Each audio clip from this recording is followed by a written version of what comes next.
the Governor of West Bengal and Honorable Chancellor of this prestigious West Bengal University of Animal and Fishery Sciences, Sri Kesarinath Tripathi ji, Honorable Sri Swapan Devanath, Minister of State, Independent Church, Animal Resource Department, Government of West Bengal, Honorable Vice Chancellor of the University, Professor Purnendu Biswas, the past Vice Chancellors of this prestigious university, Honorable members of the Executive Council, faculty members, esteemed guests, dear students, respected parents of the students who are present today, the representatives of press and media, ladies and gentlemen, it's my proud privilege to remain present here in the august presence of His Excellency the Governor of West Bengal, and who is also the Chancellor of this university, and also stand before you to speak few words pertaining to the agriculture as a whole and animal husbandry and fishery in particular. The time allotted is very limited, so I'll restrict to only few points. India has moved and made great strides in the field of agriculture. So also in the field of animal husbandry and fishery. And this particular college, particularly West Bengal Veterinary College, which has already celebrated 125 years of its existence, it's a milestone in the development of agriculture, research and education in the country. So it's a congratulatory situation for all of you, for all of us, that this particular college, now a university since 1995, doing such a wonderful job of creating human resource for the country and also carrying out research and education along with extension to enrich the scene of agriculture, animal husbandry and also fishery.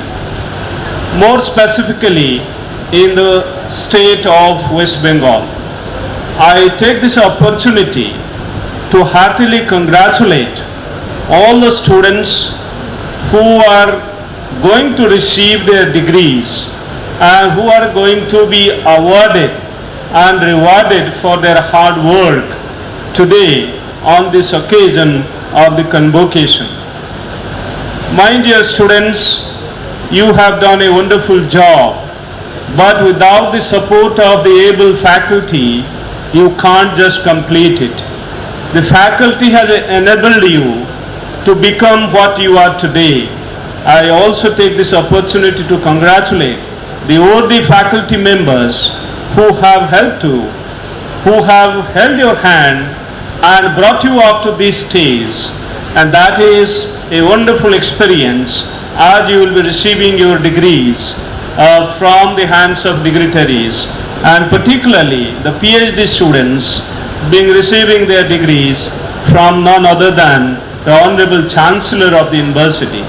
As I was talking about the kind of strides we have made in the field of fish production, we have crossed 11 million tons, and that is more than close to 15 times, more than 15 times production as compared to 1950-51.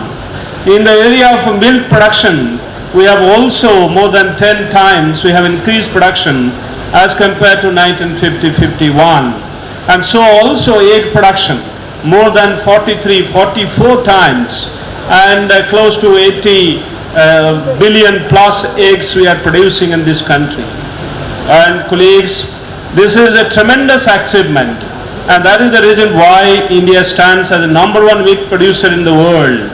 And the per capita availability of milk is more than what we need actually, what is actually recommended by the World Health Organization. But having said so, the kind of achievement are there before us, but then the challenges are also tremendous.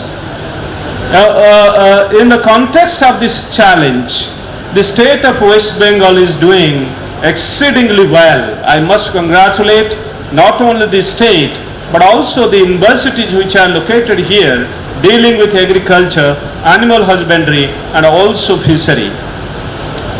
As you all know, the West Bengal produces a huge quantity of rice. At the same time, a huge quantity of fish. And also, you know, the animal population in the state. 1 million animals, particularly cattle and buffalo, producing about 1.4 million tons of milk. And you have also more than 18 million goat population, goat and sheep population. It's a huge population. And similarly, you have the poultry and certain extent backyard poultry system, which is also contributing to the egg requirement, meeting partly, not completely. As Honorable Minister was describing, you have made tremendous progress and more than 20% increase in production different fronts, and that's a tremendous achievement. I congratulate the state making this happen. But in this context, I must remind that we have many challenges to make and challenges to meet. And you all know the climate is changing. In the context of climate change, the indigenous breeds are so crucial. This particular state has registered 5 different breeds of animals and birds, particularly poultry. And particularly, you know, the Garol breed of sheep and Black Bengal's goat breed, and similarly Ghungru, the breed that is a pig breed, they are all the prized possession of the state. And so also one in cattle and one in poultry. So these are so precious for us, and we do, particularly this university, as it was said by the Honorable Vice Chancellor, is involved in conservation of these species and improvement of these species. But what extent we can carry out improvement so that through selective breeding process, so that we achieve and meet the requirements of the state. That's a huge gap. And the milk that is available is about 160 to 165 liters per capita availability. And that is it's very little. 1 liter is consumed by people in Punjab, and which is a huge consumption. And this little, maybe 160 milliliter available for us to consume as compared to 1 liter in Punjab is very little. So also in egg, so also in fish, although you produce huge quantity of fish, but it's falling short of our requirement. And given the requirement that we have, we say, I am told 1 million tons of fish is being produced in Bengal, but then this is also imported from other states like Andhra Pradesh. And can we bring a revolution and producing more fish, producing more egg, producing more meat? And this particular university, which is at the forefront of research, and you young minds who are sitting here, can we actually make this revolution proceed in the direction of self-sufficiency and this particular state attaining self-sufficiency in near future? How do we do this? Improvement of indigenous species is very, very crucial. The crossbreeding using Jersey germplasm, the semen, has been happening. But I believe there is a tremendous strength to improve our local herds by way of selective mating.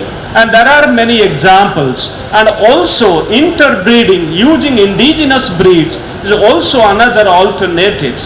identifying bulls of importance in the population with the farmers, that would also go a great way in solving the problems of availability of quality semen for carrying out artificial insemination, which is at the moment is very low. And similarly, in case of goat, our own NDRI center has standardized the procedure to actually do artificial insemination in the goat with the extent of 51% success rate. And I believe that using these kind of black Bengal goats which have the fecundity gene, prolificacy trait in them, I believe we can make a change not only in West Bengal but also elsewhere in the country and contribute to goat production and productivity per se, as a result meeting the meat demands of the country and also meet demand of the West Bengal. In fishery sector, you have diversified. I must congratulate West Bengal. They have gone for more than 20 different types of fish species which are being cultivated commercially. You are also seed hubs and supplying seeds to actually various states of the country. But I also understand tremendous inbreeding is happening in the state, and we need to really diversify with regard to our brood stock, and we have tremendous scope to diversify. You have the Ganges system. The DDG fishery tells me that you have plenty of germplasm available, natural resource available to diversify the fishery and get fresh brood stock and then eliminate inbreeding altogether. At the same time, you are bordering Bangladesh. There is a serious threat of exotics, and these exotics coming into the picture, coming out into our production system, they might destroy our production system.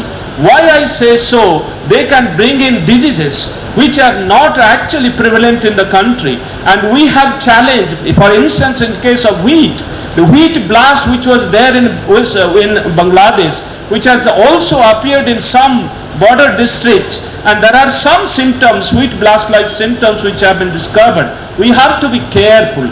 Surveillance system which was being mentioned by Honorable Minister, we have to strengthen this further and do more research. How do we do more research and breed new varieties of fish and also new varieties of animals with enhanced productivity? That's a big challenge for this university. At the same time, enrich and strengthen our surveillance system so that we not only prevent the new diseases coming from across the broad border, but at the same time also ensure that our indigenous breeds are not only preserved, they are also utilized in the breeding program for furthering the cause of breed improvement and in the process enhancing productivity. My dear colleagues and friends, there is plenty of scope to do this. Honorable Vice Chancellor was talking about the mineral supplements. Only mineral supplements can go in a big way in enhancing productivity. What extent we have been able to strengthen this? What extent we have been able to actually characterize the nondescripts? There are quite a bit of nondescript animals, particularly in goat system, goat and sheep. Can we not complete this job within a time frame and use them in the breeding program? That's a great scope. In the context of climate change, my dear colleagues and friends, the indigenous breed system are going to come to our rescue. And the climate change impacts in this particular state, the rainfall patterns in this particular state, they're all changing. And can we not really focus on understanding the climate change impacts and then using indigenous breeds to improve upon what we have today? This particular state needs every one of us so much. The evaluation has not happened as much it should have happened. The university has a great task to do. I can go on enumerating what is to be done in the context of climate change, in the context of elevated temperature. How do we make these artificial systems simulate the climate change situation and understand how animals and fish systems are behaving? First of all, we need to understand and develop in the context of new diseases, new diagnostics, new vaccines, to address this. And we have developed at the Indian Council of Agriculture Research Institutions, we have developed several vaccines and diagnostics. Can we really make use of them? And for instance, you know, foot and mouth disease is such a huge threat to our productivity in cattle system. How much of vaccination we have done to eliminate this from the country? It's a big challenge. I believe the state of West Bengal will take this seriously and vaccination process is strengthened so that we are able to eliminate. And so also in case of goat and sheep, we have diseases and we have vaccines available, and we should be able to go for large scale vaccination to eliminate them. In case of fishery system, we have several diagnostics, and I believe we should be able to utilize those systems. And then the state government and we are the institutions, research institutions. We have 3 research institutions and more than 12 regional centers of the Indian Council of Agriculture Research which are located in West Bengal, and let us work in a mode of convergence. And without convergence, nothing is going to happen. And we support this university in all forms, in research, education and extension. We have total of 22 Krishi Vigyan Kendra in the state, and we have 3 of them with this university. Almost 1.5 crore for each Krishi Vigyan Kendra we are giving, along with the salary.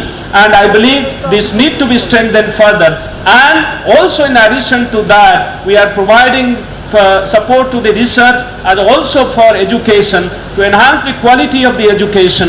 And that is also niche area of excellence. There are also experiential learning units. Let it be made use of very effectively to enhance quality of teaching and to also enhance the quality of students coming out of this university.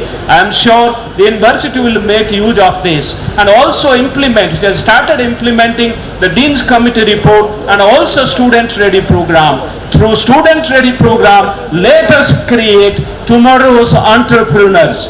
We need these entrepreneurs. The state of West Bengal needs entrepreneurs, not only for the state, but also for the whole country. Instead of job seekers, let the student be job givers. And I'm sure the kind of mind, the kind of brain power the students of this state have, I'm sure they will become tomorrow's job givers rather than being job seekers. I take this opportunity once again, congratulate the students who are going to receive their degrees and awards from the dignitaries. And I also take this opportunity also give a piece of advice that dear colleagues and young friends, you have brilliant mind, you have also a long future and also a bright future before you. But you know these toiling masses of this country, and they need your help. They need your sincere efforts. They need your dedication to your job. And without that, you can't just succeed. And this country cannot succeed. The whole system, despite all our efforts, we can't succeed. That's the reason why I urge you, earnestly urge you, please sacrifice for the toiling masses, for the suffering masses, for the poverty-stricken farmers of this country. And that is what this country expects from you. I wish a very bright future. And I thank you very much, all of you, for being here and for your patient hearing. And also at the end, I thank Honorable Chancellor for giving me this opportunity to stand before you and to speak few words, and also Honorable Vice Chancellor for inviting me to be here to be the chief guest and to give me this opportunity. With this, I thank you very much. Jai Hind.